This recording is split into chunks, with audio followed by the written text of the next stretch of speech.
ತಥಾಗತ ಮಹಾಕಾರುಣಿಕ ಗೌತಮ ಬುದ್ಧರಿಗೆ ತ್ರಿವಾರ ವಂದಿಸುತ್ತಾ, ಬುದ್ಧರ ಹೃದಯಕ್ಕೆ ಗೋಚರಿಸಿದಂತಹ ಪರಿಶುದ್ಧ ಜ್ಞಾನದ ಹೊಳಪು ಈ ಗಾಥೆಗಳ ಬಂಧದಲ್ಲಿ ಬೆಳಕಿನ ಕುಡಿಗಳಾಗಿ ಮೂಡಿಬಂದಿವೆ. ಸತ್ಯ ದರ್ಶನದಿಂದ ಸ್ಫುಟಗೊಂಡ, ಅನುಭವದಿಂದ ಪುಟಗೊಂಡ ಈ ಮಾತುಗಳು ಸಮ್ಯಕ್ ಜೀವನ ನಡೆಸಲು ಸಾಧಕನಿಗೆ ದಾರಿದೀಪವಾಗಲಿವೆ.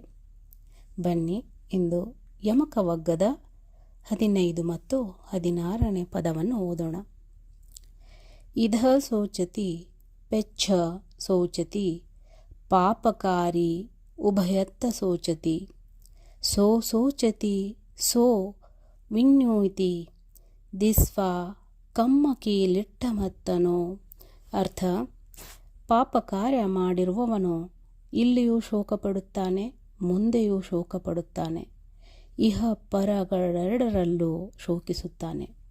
ತಾನು ಮಾಡಿದ ಪಾಪ ಕಾರ್ಯಗಳನ್ನು ನೆನೆದು ಅವನು ಶೋಕಿಸುತ್ತಾನೆ ಮತ್ತು ಅದರಿಂದ ನರಳುತ್ತಿರುತ್ತಾನೆ.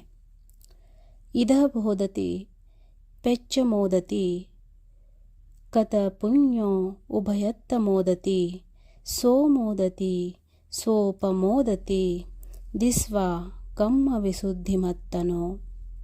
ಅರ್ಥ: ಪುಣ್ಯ ಕಾರ್ಯ ಮಾಡಿರುವವನು ಇಲ್ಲಿಯೂ ಸಂತೋಷಪಡುತ್ತಾನೆ, ಮುಂದೆಯೂ ಸಂತೋಷಪಡುತ್ತಾನೆ, ಇಹ ಪರಗಳೆರಡರಲ್ಲೂ ಸಂತೋಷಿಸುತ್ತಿರುತ್ತಾನೆ. ತಾನು ಮಾಡಿದ ಪುಣ್ಯ ಕರ್ಮಗಳನ್ನು ನೆನೆದು ಅವನು ಸಂತೋಷಿಸುತ್ತಿರುತ್ತಾನೆ ಮತ್ತು ಅದರಿಂದಾಗಿ ನಲಿಯುತ್ತಿರುತ್ತಾನೆ. ಸರಳ ಸಾಮಾನ್ಯ ಜನರಿಗೆ ಧಮ್ಮಪದವು ಮಾನಸಿಕ ಶಾಂತಿ ಗಳಿಸಲು ಮಾರ್ಗದರ್ಶಿಯಾಗಿದೆ. ಇಂತಹ ಬುದ್ಧಿ ಮತ್ತು ತರ್ಕವಾದಿಗಳಿಗೆ ನಿಖರತೆಯ ನಿಚ್ಚಳದ ಸತ್ಯದರ್ಶಿ ಹಾಗೂ ಯತ್ನಶೀಲನಾದ ನಿಷ್ಠ ಸಾಧಕನಿಗೆ ನಿಬ್ಬಾಣದರ್ಶಿಯಾಗಿದೆ. ನಮೋ ಬುದ್ಧಾಯ.